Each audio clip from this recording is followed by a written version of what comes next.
नमस्कार, प्रिया की पंचलाइन में आपका स्वागत है। आज हम चर्चा करेंगे विपक्ष के बारे में और कौन बन सकता है वो एक चेहरा जो प्राइम मिनिस्टर मोदी के खिलाफ खड़ा हो जाए विद सम क्रेडिबिलिटी। हाँ, बाय लॉजिक राहुल गांधी और कांग्रेस से ही ये चेहरा आना चाहिए, लेकिन मेरे को नहीं लगता कि इतनी जल्दी राहुल की छवि सुधर सकती है। वो अभी गए हैं अपने भारत जोड़ो यात्रा में, यात्रा अभी शुरू ही हुई है तो उसके बारे में हम कुछ कह नहीं सकते, लेकिन समझो कि वो यात्रा सफल हो जाए। फिर भी 2 साल में चुनाव होने वाले हैं, तो मुझे लगता है कि इतनी successful nothing short of a miracle चाहिए कि 2 साल में राहुल गांधी का जो वो पप्पू वाला इमेज है से निकल कर वो इस काबिल इमेज बन जाए कि नरेंद्र मोदी को वो एक कन्विंसिंग टक्कर दे सके। हाँ, कांग्रेस की ज़रूरत ज़रूर पड़ेगी इस फॉर्मेशन में, क्योंकि कांग्रेस एक पैन इंडिया विपक्ष पार्टी है, ओनली पैन इंडिया विपक्ष पार्टी है। तो जो भी फॉर्मेशन होगी उसमें कांग्रेस की सहमति बहुत ज़रूरी है। और to be fair to Rahul, उसने भी पहले भी कहा था कि ये ज़रूरी नहीं है कि मैं ही चेहरा बनूँ या कांग्रेस का ही चेहरा बने। हम जो भी कॉम्बिनेशन बनेगी जो नरेंद्र मोदी और बीजेपी को रोक सकती है, हम उस कांग्रेस उस फॉर्मेशन का समर्थन करेंगे।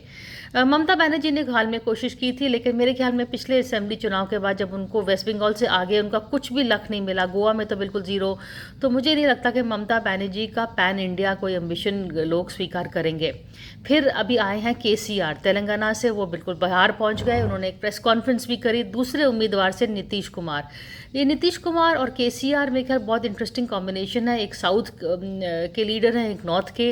कहा जाता है कि साउथ का लीडर जिसको हिंदी नहीं आती है तो उसको थोड़ा सा प्रॉब्लम होगी प्रधानमंत्री बनने में, लेकिन जो प्रेस कॉन्फ्रेंस हुआ था, वायरल भी हुआ था, उसमें बहुत लोगों ने बहुत से पहलू लगाए। पर मुझसे जो इफ़ यू आस्क मी सबसे मोस्ट स्ट्राइकिंग पॉइंट ये था कि केसीआर की हिंदी, बहुत शुद्ध हिंदी बोली उन्होंने। नीतीश कुमार के साथ जो उनकी बातचीत भी हुई थी कि अभी प्रेस कॉन्फ्रेंस आगे चले नहीं चले, उन्होंने डिफ़िकल्ट क्वेश्चंस बड़ी अच्छी तरह से लिए, थोड़ा सा मजाक भी किया। जैसे कि जब उनसे पूछा गया कि क्या विपक्ष में कांग्रेस की से will be an entry any opposition to prime minister Modi, उसमें कांग्रेस का क्या रोल होगा और क्या राहुल गांधी बनेंगे उम्मीदवार, तो उन्होंने कहा भाई शादी ब्राह्मणों के बिना तो होती नहीं है, ब्राह्मण के बिना होती नहीं है, तो ज़रूर कुछ विमर्श करेंगे and we will get back to you. उन्होंने कुछ कमिट नहीं किया, लेकिन एक तौर से ये भी बोला कि कांग्रेस, जो हम सब कह रहे हैं कि Congress has to be a part of that formation. BJP ने उस प्रेस कॉन्फ्रेंस को काफ़ी वायरल कर दिया था। गिरिराज किशोर ने कहा कि नीतीश कुमार को इंसल्ट किया है, अमित मालविया ने कहा नहीं नहीं केसीआर को इंसल्ट किया है। लेकिन इन दोनों का जो वर्बल प्ले था, जहाँ पे नीतीश कुमार उठ के खड़े हो गए थे और कह रहे थे भाई अब चलिए आगे हम नहीं बातचीत करेंगे, या आप क्यों इस चक्कर में फंस रहे हैं। पर इस चक्कर में केसीआर बड़े आराम से फंसना चाहते थे, because he wanted to show कि भाई वो एक बिहार में जाके एक प्रेस कॉन्फ्रेंस बड़े आराम से हैंडल कर सकते हैं। और I was quite impress with this political sense actually. तो मुझे लगता है केसीआर को भी हमें रूल आउट नहीं करना चाहिए, वो एक डार्क हॉर्स बन सकते हैं। या फिर जैसे कि टीडीपी में चंद्रबाबू नायडू ने, एनटीआर ने रोल बनाया था द फल्क्रम, जिसमें सारी ऑपोजिशन पार्टीज़ को एक तरफ से कन्वीनर बन गए थे, तो वो रोल भी केसीआर का हो सकता है।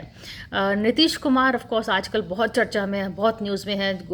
दिल्ली पहुंच गए थे, राहुल गांधी से मिले थे, फिर सीताराम येचुरी से मिले। येचुरी ने बाद में कहा हमारी उनकी घर वापसी हुई है, क्योंकि उनका जो करियर रहा है, नीतीश कुमार ने सारी बहुत much travel man I must say. पहले वो कम्युनिस्ट थे, फिर सोशलिस्ट बने। उन्होंने लालू यादव के साथ काम किया है, जॉर्ज फर्नांडिस साहब के साथ काम किया है, वाजपेयी की बीजेपी में पार्ट हुए हैं, मोदी के साथ भी हुए हैं। तो अगर पूछा जाए तो हर पार्टी है, आरजेडी, कांग्रेस, सबके साथ नीतीश कुमार ने बिजनेस करी है। He is a transactional man.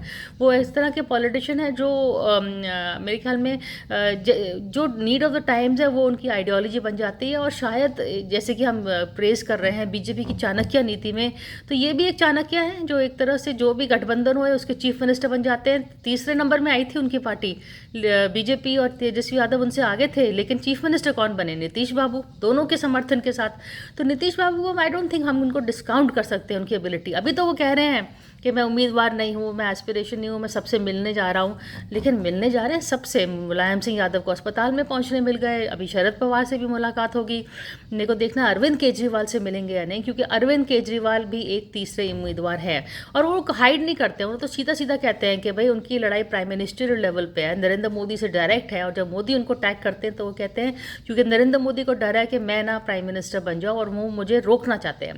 आम आदमी पार्टी को सफलता भी मिली है दिल्ली के आगे। पंजाब में उनकी गवर्नमेंट है, गोवा में भी अच्छा किया। अब देखते हैं हिमाचल प्रदेश में कैसा करेंगे। गुजरात में तो सूरत में म्यूनिसिपल इलेक्शंस में उन्होंने अच्छा किया था। स्लोली स्लोली आम आदमी पार्टी कांग्रेस जहाँ पे कमज़ोर हो रही है, कांग्रेस को रिप्लेस करे जा रही है। और अपनी एम्बिशंस केजरीवाल ने कभी नहीं छुपाई हैं, लेकिन केजरीवाल को भी टाइम मेरे ख्याल में लगेगा, क्योंकि अगेन आम आदमी पार्टी का पैन इंडिया इमेज नहीं है। नीतीश कुमार का है, पार्टी वैसे उनकी बिहार के लिमिटेड है पॉलिटिकली, लेकिन बिहारी आपको हर प्रदेश में मिलेगा। और बिहारी वोटर काफ़ी दुखी है कि हमेशा यूपी से क्यों प्रधानमंत्री होते हैं, क्यों नहीं हमारे प्रदेश से बने। तो एक इमोशनल कॉर्ड है, बिहारी अस्मिता का कॉर्ड है। और टक्कर देने के लिए वो नरेंद्र मोदी को अच्छी टक्कर दे सकते हैं, चाहे वो सवाल जवाब होए, चाहे उनका सुशासन का रिकॉर्ड होए। वो सुशासन बाबू जाने थे, उनकी वेलफेयर स्कीम्स जैसे प्रधानमंत्री कर रहे हैं। नीतीश कुमार ने भी काफ़ी साइकिलें बांटी थी और डेवलपमेंट भी काफ़ी उन्होंने करी थी अपने first second stint chief minister जब बने थे दूसरी बारी। तो उनके पास ट्रैक रिकॉर्ड है, एक बिहार का मॉडल है जो वो टक्कर में ला सकते हैं नरेंद्र मोदी और गुजरात के मॉडल को। अब इन दी एंड कौन बनेगा फेस का चेहरा ये तो कह नहीं सकते, लेकिन बहुत इंटरेस्टिंग विपक्ष में बातें हो रही हैं। एक तरफ से भारत जोड़ो हो रहा है, एक तरफ से विपक्ष जोड़ो हो रहा है, तो कुछ ना कुछ हो रहा है। Then that in a democracy is a very good thing.